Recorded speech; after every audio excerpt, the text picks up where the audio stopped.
మతాలు, నిజాలు, నమ్మకాలు, కథలు, కల్పితాలు. నేడు ప్రపంచవ్యాప్తంగా 400 మతాలు, వేల కొలది డినామినేషన్లు ఉన్నాయి. రకరకాలుగా, చిత్ర విచిత్రాలుగా, మంత్రతంత్రాలుగా, మాయా మర్మాలుగా, కథలకు కూడా కలలు తెప్పించే విధంగా, కన్నీటి ఆనకట్ట కనికట్టుగా, స్వర్గానికి శూన్యనిచ్చనగా, నరకానికి నాన్ స్టాప్ గ్యాప్గా, ముక్కోటి దేవతల మొక్కుబడులుగా, త్రియేక దేవుళ్ల థియాలజీగా, చెప్పేవాళ్ల చపల చిత్తంగా, వినేవాళ్ల వినికిడి లోపంగా, కదిలే ప్రతిరోజు ఒక క్రొత్త బాబాగా, కోర్కెల ఖరీదు నోట్ల కట్టల హుండీ అర్పణగా, కనిపించి కనిపించకుండా, వినిపించి వినిపించకుండా, అజ్ఞాన అంధకార శూన్య మదనంగుండా రాలిపడిన పిచ్చి నిజానికి కుర్చీ వేసి, దేవుడి ఫోటోకు ఉరి తీస్తూ, మానవ విజ్ఞాన సుజ్ఞానాలను దైవత్వపు అద్దంలో తల్లకిందులుగా ఊపేస్తూ, మరణానికి మాయ మాటలద్దేసి, బ్రతుక్కి భక్తి భయాన్ని రుద్దేసి, బ్రతికుండగానే చంపేస్తూ, మరణంతో పాటు చావునే వంపేస్తూ, 400 మతాలు, వేల చీలికలు. అయితే మనకు నిజం కావాలి. దేవుడు దేవుడు అనగానే ఖచ్చితంగా ఒక చక్కని చిక్కని అమృత సమానమైన మాట చెప్పవచ్చు. అది దేవుడు అంటే ఈ భూమి మీద ప్రతి ఒక్కరూ పలికే పదం దేవుడా దేవుడా. ఏ కులం వారైనా, ఏ మతం వారైనా, కటిక పేదలైనా, కోటీశ్వర్లైనా, ఇంకా దేవుడా దేవుడా అని ఎన్నెన్నో సార్లు స్తుతిస్తుంటే అంతకన్నా ఏం కావాలి? ఇది ప్రతి మనిషి చేసేదే. ఇదే సహజ సజీవ దైవ భక్తి.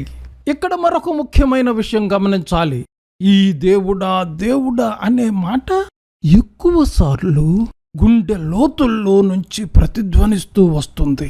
ఇంకా దేవుడా దేవుడా అనే ప్రతి మనిషి దేవుడికి తానే అతి దగ్గర అనుకుంటాడు. అసలు దేవుడు నా సొంతం అనుకోవడం ఎంత ఎంత ఎంతెంతగా ఉంటుందో ఆ విశ్వాసం, ఆ ఆరాధనా భావం ప్రతి మనిషిలో గొప్ప శక్తిని జనింపచేస్తుంది.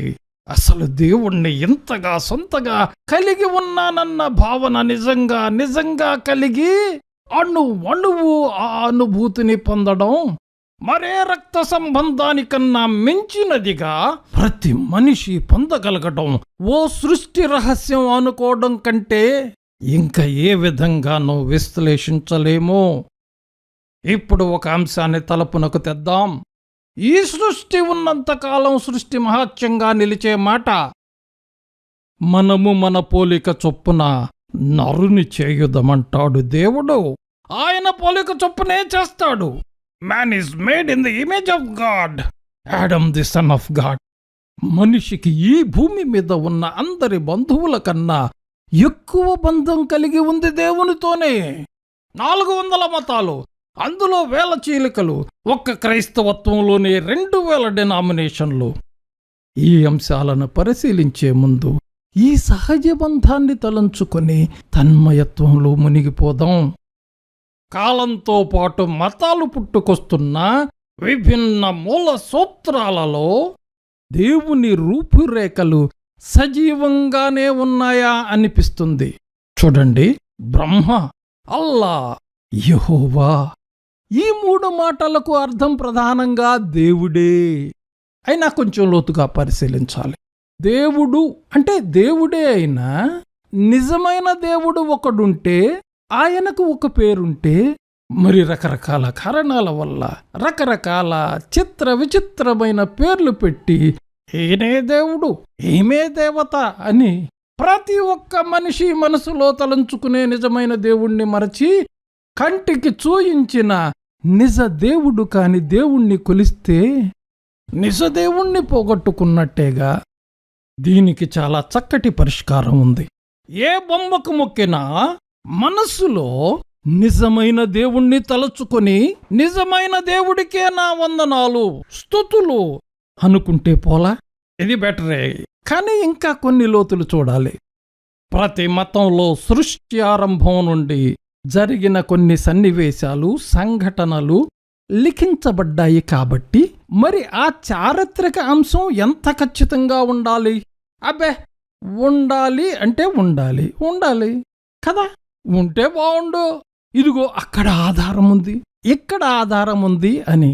ఇంకా మతం కదా, మతం ఉంటే చాలదా? దేవుడండి, దేవుడు మాకు చాలు. ఇలా రకరకాల భావాలు, మాటలు. అంతకాక ఎంతండి, ఏదో యోగులు, భోగులు, రోగులు, ఏదో నుప్పు దేవుడని, చెట్టు దేవుడని, ఒకటా రెండా దేవుడు కానిదేదీ లేదు అనుకుంటూ చెప్పుకుపోతుంటే దీనికి చరిత్ర లింక్ పెడితే అబే సాధ్యం అంటారు. కొందరైతే 12,000 సంవత్సరాల క్రితం ఇది జరిగింది ఇలా. ఇంకా మా వాళ్ళు 7,000 సంవత్సరాల క్రితమే విమానమండి F-16+ విత్ డెగా హెడ్ వాడేశారండి. ఒక్క నిజం చెప్పాలంటే ఈ మతాలు చెప్పే 1000 అంతు చిక్కని ఊహాజనిత అబద్ధ నిజాలు తెలుసుకుంటే ఓరి బాబోయ్, మతం వద్దు, ఏం వద్దు, నేను మంచిగా నీతిగా బతకటానికి ప్రయత్నిస్తానంటూ పారిపోతారు. ఇక్కడ ఒక విషయాన్ని గమనించాలి. మెదడు చుట్టూ బలమైన కపాలం ఎందుకుందో తెలుసా? ఆ దేవుడికి వ్యతిరేకంగా 1000 కాదు 1,00,000 తప్పులు చెప్పినా ఒక్కటి కూడా కపాలం దాటి మెదడుకు చేరకుండా. అందుకే కదండి మాయల ఫకీర్ కపాలాన్ని చేతిలో ముందుకు చాచి మంత్రాలు చదివాడు. మీకు షేక్స్పియర్ తెలుసా? హామ్లెట్ నాటకం రాశాడు 400 ఏళ్ల క్రితం. ఆ హామ్లెట్ యువరాజు మరీను భూమి లోపలికి దూకి, ఏది సమాధిలోకి దూకి మరీ ఈ కపాలాన్ని చేతిలో పట్టుకుంటాడు. ఆయన సమాధిలో నిలబడి ఎందుకు ఆ కపాలాన్ని పట్టుకున్నాడో తెలియదు కదా. అసలు ప్రపంచంలోనే గొప్ప హీరోగా పేరొందిన యువరాజు హామ్లెట్ ఎప్పటికీ ఎవరికి అర్థం కాలా. ఇక దేవుడి పేరుతో రాసే ప్రతి కథ కూడా. ఆగండి, ఇక్కడ ప్రపంచ స్థాయి మేధావులు హామ్లెట్ నాటకం అర్థం కాలేదని తెలుసుకోగలిగారు. అయితే నేడు భూమి మీద ఉన్న 800 కోట్ల మంది, 400 మతాలు, వేల చీలుకలు ఏ ఒక్కడు కూడా ఒక్క కథను కూడా తప్పు కథ అని ఒప్పుకోడు. పైగా ఒక్కో పాయింట్ గురించి చిత్ర విచిత్రమైన వివరణలిచ్చి వాడి అయిన వేదాంత దైవ సహిత మాయాహిత బోధతో విశ్వమిళిత మిథ్యా జ్ఞానాన్ని ఆరేసుకోబోయి పారేసుకుంటుంటే వినేవాడు బూడిద నొసటికి రాసుకుని ఏది జెండుబాం దొరక్క వాడి ఆత్మ ఇంకా విశ్వంలో మహానిర్వాణం చెందలేదని గ్రహించి బొడ్డులో, పొట్టలో, భుజాల్లో తడివి చూచుకొని మతాన్ని మంచిన మాయలేడి ఏది ఆడి భార్య బెటర్ అని, ఆమె పాద పూజకు మించింది లేదని 4 దొంగ పూలు సెల్లోంచి జేబులోకి బదలాయించి బోల్టును తలుచుకొని పరిగెడుతుంటే ఏటండి దేవుడి గురించి చెప్పమంటే కామెడీ చేస్తున్నానంటారా? ఏదైనా గాడ్ ఈజ్ డివైన్ లాంటివి చెప్పమంటారా? డివైన్ అంటే మంచి వైన్, ఎంత తాగితే అంత దేవుడి దగ్గరికి వెళతారు అని చెప్పలేను గాని ఒక నిజం చెబుతా. ఒరే బాబు, నువ్వు పూజించే అందమైన అమ్మాయి ఫోటో దేవుడు కాదు, దేవత కాదు, కనీసం ఒక మనిషి ఫోటో కూడా కాదు అన్నామనుకోండి, వాడు ఉగ్రుడై వచ్చి నా ముక్కు చెవులు వాచి ఎర్రబడేదాకా పిండేసి అచ్చు సూర్పణకలా ఉన్నావని ఓ వెకిలి నవ్వు నవ్వేసి మళ్ళీ ఒక్క మాట మాట్లాడితే నీ పీచి మడించి పిండం పెడతావు అంటే నా మొహం సెల్ఫీలో చూసుకోలేక నా బాధ ఎవడికి చెప్పుకోవాలి చెప్పండి. మతం గురించి ఎంత కామెడీగా చెప్పినా ఇది నిజమండి. ఏ మతం గురించి ఎంత కామెడీగా చెప్పినా ఈ విషయంలో ఇది నిజమండి. ఏ మతం గురించి ఎంత కామెడీగా చెప్పినా నీ విషయంలో ఇది నిజమండి. ఏ కులమతాల గురించి ఎంత కామెడీగా చెప్పినా నా విషయంలో ఇది నిజమండి. ఇదంతా అన్ని మతాల గురించి మనకు అర్థమైన విషయాల గురించినదే.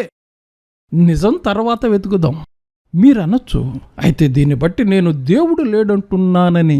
ఉండండి, దేవుడు అనే మాటలోనే ఏది GOD గాడ్ అనే మాటలోనే 2-3 అర్థాలున్నాయి.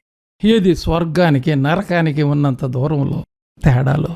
GOD గాడ్లో G క్యాపిటల్ లెటర్ పెట్టామనుకోండి, దాని అర్థం నిత్య సత్యమైన సర్వశక్తిమంతుడైన ఏకైక దేవుడు అని. GOD గాడ్లో G స్మాల్ లెటర్ పెట్టామనుకోండి, అది ఎవరికైనా చాలా సాధారణంగా వాడుకోవచ్చు. మనం వినే మనిషిగా పుట్టి చనిపోయి కూడా దేవుడు అనిపించుకునే వందల మందికి. అలాగే ఏ గాడ్ అంటే ఒక దేవుడు, ది గాడ్ జీ చిన్న అక్షరంతో, ఆ దేవుడు కూడా ఎవరికైనా వాడవచ్చు.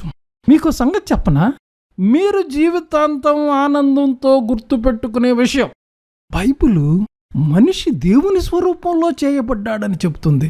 ఆదికాండం 1:26-27. దేవుడు మన స్వరూపమందు మన పోలిక చొప్పున నరులను చేయుదము, వారు సముద్ర చేపలను, ఆకాశ పక్షులను, పశువులను, సమస్త భూమి మీద ప్రాకు ప్రతి జంతువును ఏలుదురుగా కనియు పలికెను.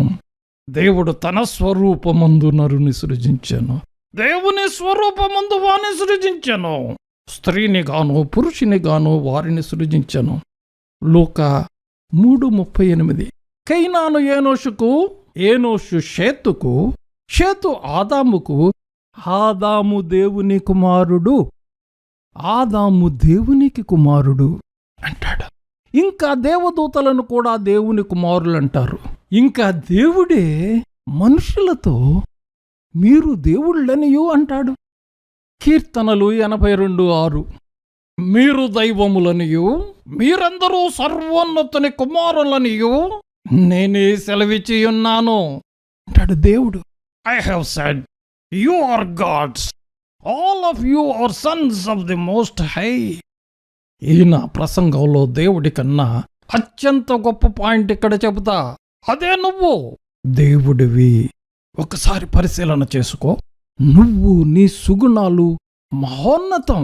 నువ్వు, నీ బలం, నీ హృదయం, నీ ఆలోచనలు, నీ ప్రేమ, ఇలా ఓ గంట పాటు చెప్పుకున్నా తరగని గొప్పతనం నీలో ఉన్నాయి. నీలో ఈ భూమి మీద పుట్టిన మనుష్యులందరిలో ఒక విషయం చెప్పాలని ఉంది. 400 ఏళ్ల క్రితం షేక్స్పియర్ ఈ మనిషి గుణాలను చదివి ఆశ్చర్యపోయాడో, నిర్ఘాంతపోయాడో, నిశ్చేష్టుడైపోయాడో, పరవశించిపోయాడో నాకు తెలియదు, కానీ ఆయన కొన్ని మాటలు అంటాడు. What a piece of work is a man! How noble in reason, how infinite in faculty, in form and moving, how express and admirable, in action how like an angel, in apprehension how like a god, the beauty of the God, the beauty of the world. మనిషి దేవుని స్వరూపంలో చేయబడ్డాడు అన్న అంశం గురించి దేవుడు మనుషులను చూచి మీరు దేవుళ్ళు అని అన్న విషయాన్ని గురించి ఎందుకు ఇంతగా నొక్కి చెబుతున్నానంటే, ఈ గుణమే, ఈ నీ శక్తే, ఈ నీ జ్ఞానమే, ఈ నీ ప్రేమే, ఈ నీ మనసే అన్ని అనాగరిక కల్పిత దేవుళ్ళ ప్రచారాలకు విరుగుడు.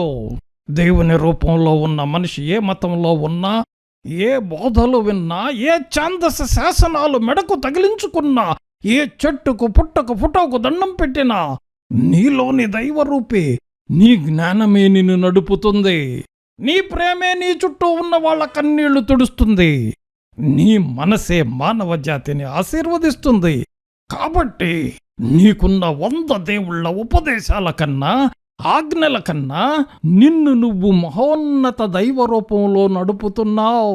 అంటే మతం పాత్ర కన్నా మనసు పాత్రే మిన్నా.